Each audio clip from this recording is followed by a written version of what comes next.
दोस्तों कहानी की शुरुआत होती है 10 साल के लड़के ह्यूआनज़ुआ से, जो कि मार्शल आर्ट के जाने माने गुरु एंडी का बेटा है। एंडी उसे कभी भी ट्रेनिंग में हिस्सा नहीं लेने देता था उसकी स्तंभ की वजह से। फिर भी यू देखकर ही सही थोड़ा बहुत कुंफू समझने लगा था। यू का इकलौता दोस्त जिनसून एक पढ़ाकू बच्चा था जो कि यू के होमवर्क में मदद करता था ताकि वह प्रैक्टिस कर सके। यू के पिता एंडी को टाउन के सबसे बेस्ट कुंफू मास्टर जाऊ ने चैलेंज किया। यू इस मुकाबलों को लेकर बहुत एक्साइटेड था। उसे पूरा विश्वास था कि यह उसके पिता ही जीतेंगे। मुकाबले में एंडी जाऊ से आगे चल रहे थे। वे जाऊ पर एक खतरनाक वार करने वाले थे, पर उसने अपने आदर्शों के चलते उन्होंने ऐसा नहीं किया। बदले में जाऊ ने गलत तरीके से मुकाबला जीत लिया। अपने पिता को हारता देखकर यू का दिल टूट गया। जाऊ का बेटा यू को लड़ाई के लिए चैलेंज करता। यू ने उसका चैलेंज भी एक्सेप्ट कर लिया, पर वह जाऊ के बेटे के सामने ज्यादा देर तक टिक नहीं पाया। इस शर्मनाक हार के बाद यू ने कसम खाई कि वह तिनजान का सबसे बेहतरीन कुंफू मास्टर बनेगा और वह अपने और अपने परिवार की खोई हुई इज्जत को वापस लाएगा। जिनसून और यू अपने पिता की लाइब्रेरी से मार्शल आर्ट का किताब इसके बाद उसने किताब में से सीख कर दिन रात प्रैक्टिस की, वो भी बिना आराम करे। जब यू को लगा कि अब वह पूरी तरीके से तैयार हो गया तो वह जाऊ के बेटे को फाइट के लिए चैलेंज किया। जाऊ के बेटे ने भी चैलेंज एक्सेप्ट कर लिया, लेकिन इस बार वह यू के सामने ज्यादा देर तक टिक नहीं पाया। कुछ साल बाद यू मार्शल आर्ट में सबसे बेहतरीन बन गया था। उसके पिता को गुजरे 1 वर्ष बीत चुके थे और उसकी बीवी भी अब इस दुनिया में नहीं रही। परिवार के नाम पर उसके पास एक बेटी थी जिससे वह बहुत प्यार करता था। जाऊ के साथ अपनी आखिरी लड़ाई के बाद वह कभी किसी से नहीं हारा। उसने कई लड़ाइयाँ लड़ी, लेकिन उसके विरोधियों में से कोई इतना अच्छा नहीं था कि उसे हरा सके। यू ने पिछले कुछ सालों में बहुत से फॉलोअर्स इकट्ठा कर लिए थे, लेकिन इस सफर में उसके अंदर घमंड पैदा हो गया था और वह धीरे धीरे अपने पिता के संदर्भों को भूल गया। वह हर समय शराब में डूबा रहने लगा तो उसके शिष्य भी उससे प्रेस्टिज से ज्यादा मौज मस्ती पे ध्यान देने लगे। कभी कभी तो यू इतना पी लेता था कि वह वापस अपने घर अपनी बेटी के पास जाना ही भूल जाता। उसने अपने परिवार का सारा पैसा मौज मस्ती में उड़ा दिया और अब उस पर भारी कर्जा हो चुका था, लेकिन उसे इस बात का कोई परवाह नहीं था। एक शाम वह अपने सबसे अच्छे दोस्त जिनसून के पास जाता है। जिनसून जो कि अब एक बड़ा कारोबारी बन गया था और वह एक फेमस रेस्टोरेंट का मालिक भी है। हमेशा की तरह यू ने आधी रात तक शराब पी और अपने फॉलोअर्स को फ्री में खाना खिलाया। जिनसून का अकाउंट देखकर उसे याद दिलाता है कि यू ने पिछले 1 वर्ष से बिल नहीं भरा और उसका बिल दिन पर दिन बढ़ते जा रहा था। उसी रात जिनसून ने यू को थोड़ा समझाने की कोशिश की। जिनसून जानता था कि यू के फॉलोअर्स सिर्फ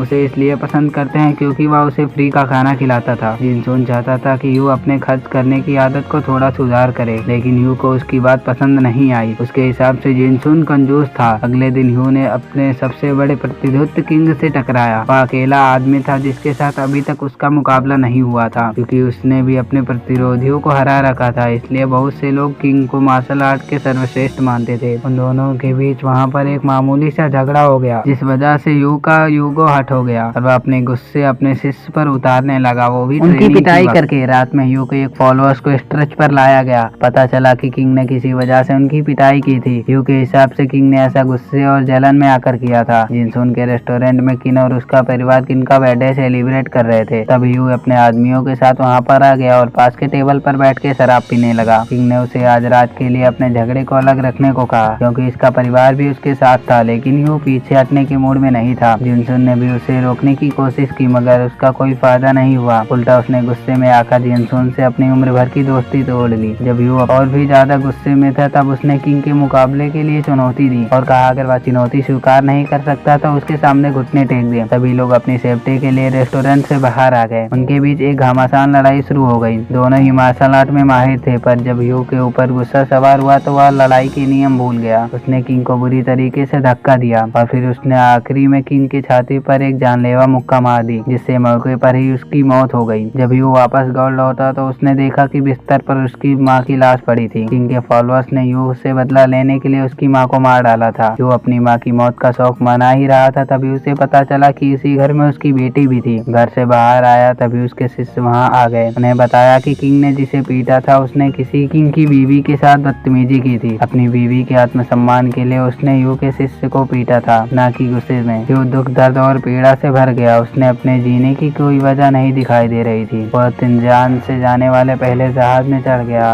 और एक कोने में जाकर बैठ गया। उसे बिल्कुल भी परवाह नहीं थी कि वह जहाज उसे कहाँ ले जाएगी। यू अगले 6 महीनों तक सड़क पर ही भटकता रहा। जब उसे लगा कि अब जिंदगी में कुछ नहीं बचा है तो वह खुदकुशी करने का कोशिश किया। कुछ लोगों ने सही वक्त पर आकर उसकी जान बचा ली। वो लोग उसे अपने कबीले में ले गए, उसका खूब सेवा किए। होश आने के बाद वह किसी से भी बात नहीं कर रहा था। मोना नाम की एक लड़की उसका ख्याल रखती थी। उसे डर था कि हयू कभी भी बेड से नहीं उठेगा, लेकिन उसकी दादी माँ कहती है समय के साथ इसका घाव भर जाएगा। और एक दिन मोना को लगा कि हयू के बाल बहुत बड़े हो गए हैं। उसने हयू को बाल कटाने के लिए कहा। वहीं कई दिनों बाद बिस्तर से उठा और लड़की के साथ नदी पर गया, जहाँ पर मोना उसके बाल कटवाने में उसकी मदद करती थी। दाढ़ी कटवाने से हयू बाबा से बाबू बन गया था। अब वह उस कबीले का हिस्सा बन चुका था। हयू खेती में भी मदद करने लगा था, साथ ही साथ वह खाना बनाने में भी उनका हाथ बटाने लगा था। एक साल बीत गया। अब हयू और मोना एक दूसरे को पसंद करने लगे थे। एक दिन उनके कबीले का एक बच्चा दूसरे कबीले में गाय चुराता पकड़ा गया। दादी माँ और मोना दूसरे कबीले के मुखिया से माफी मांग रहे थे, पर वह बच्चे को माफ करने के मूड में नहीं थे, बल्कि वह लोग उसे सजा देना चाहते थे। हयू ने कहा कि बच्चे की जगह वो लोग हमें सजा दे दे, लेकिन बड़ों के लिए नियम कुछ अलग था। हयू को सजा के तौर पर सामने वाले कबीले के सरदार से लड़ना होगा। हालांकि हयू कुछ ही देर में उसके तोते उड़ा सकता था, लेकिन अब वह अपने नॉलेज और पावर से किसी को हट नहीं करना चाहता था। इसलिए वह शुरू में तो अपने आप को भी नहीं बचा रहा था, लेकिन दादी माँ से थोड़ी मोटिवेशनल मिलने के बाद वह कम से कम अपने आप को बचाने लगा। सजा का समय खत्म हो रहा था और सरदार ने अभी तक हयू को छू तक नहीं पाया था। उसने अपनी हार कबूल कर ली। अगले दिन हयू, मोना और कबीले के कुछ बच्चे साथ में बैठे हुए थे। बच्चे हयू से कुंफू सीखना चाहते थे, पर हयू ने उन्हें मना कर दिया, क्योंकि वह जानता था कि असीम शक्ति लोगों को क्या से क्या बना सकती है। वह चाहता था कि यहाँ के लोग जैसे अपना जीवन जी रहे हैं वैसे ही जिएं। शांति के साथ बच्चों ने भोलेपन में कहा कि हयू और मोना दोनों साथ में बहुत अच्छे लगते हैं, लेकिन इस बात को दोनों ने अनसुना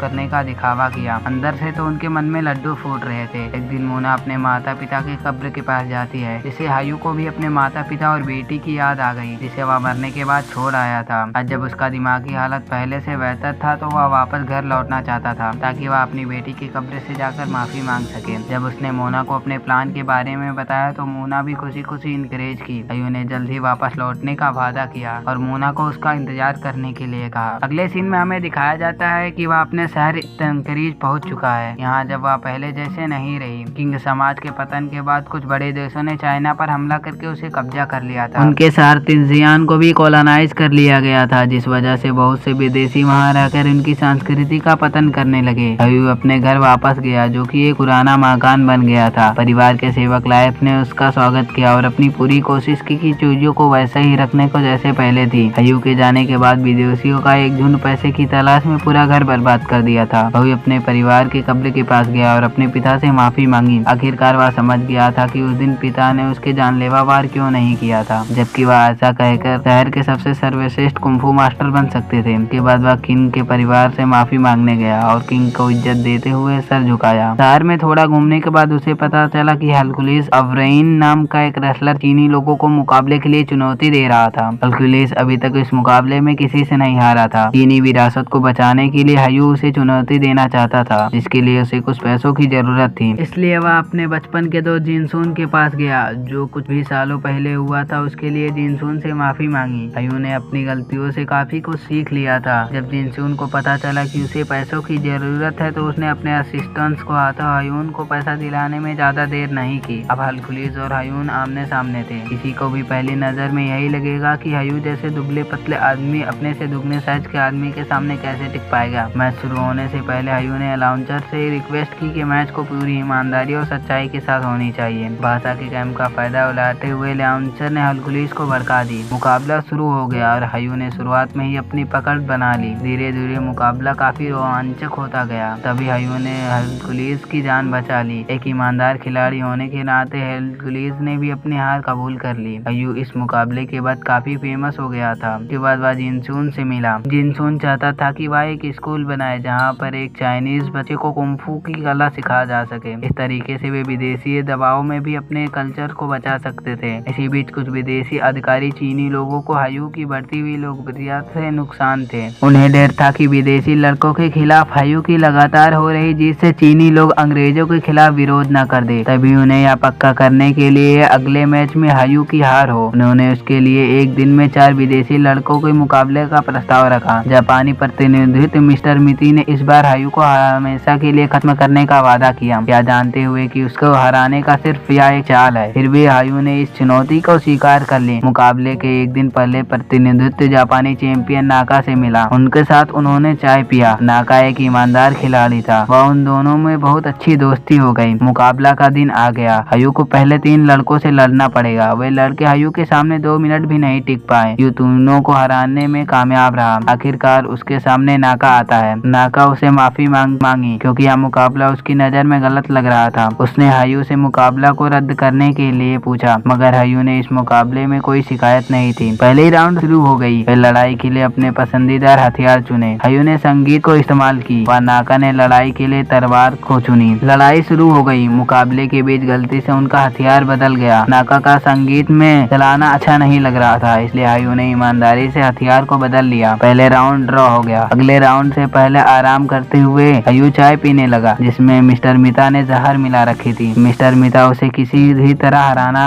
चाहते थे। दूसरी राउंड शुरू हो गई। हयू को चक्कर आने लगा। मुकाबला शुरू ही हुआ था कि उसके मुंह से खून निकलने लगा। हयू की सुरक्षा के लिए नाका ने मैच रोकने की मांग की, लेकिन अब हयू को पता चला कि उसे जहर दिया गया है। वह उसने मुकाबला को जारी रखना ही ठीक समझा, क्योंकि वह वैसे ही मरने वाला था। पूरी तरह से थकने के बावजूद ही हयू ने उसी टेक्निक का इस्तेमाल करते हुए नाका के छाती पर मार, जिस टेक्निक से उसने किंग को मारा था। हालांकि अपनी गलतियों से सीखकर इस बार उसने अपना मुक्का रोक लिया था, लेकिन तभी वह नीचे गिर गया। नाका को हयू को विजेता घोषित कर दिया, क्योंकि वह जानता था कि हयू उसे मुक्का मार सकता था, पर उसने ऐसा नहीं किया। आखिरकार हयू ने अपने दोस्त के बाहों में दम तोड़ दिया। इसी के साथ मूवी यहीं पर खत्म होती है। मूवी कैसी लगी दोस्तों? अच्छी लगी तो वीडियो को लाइक करके चैनल को सब्सक्राइब जरूर कर दें।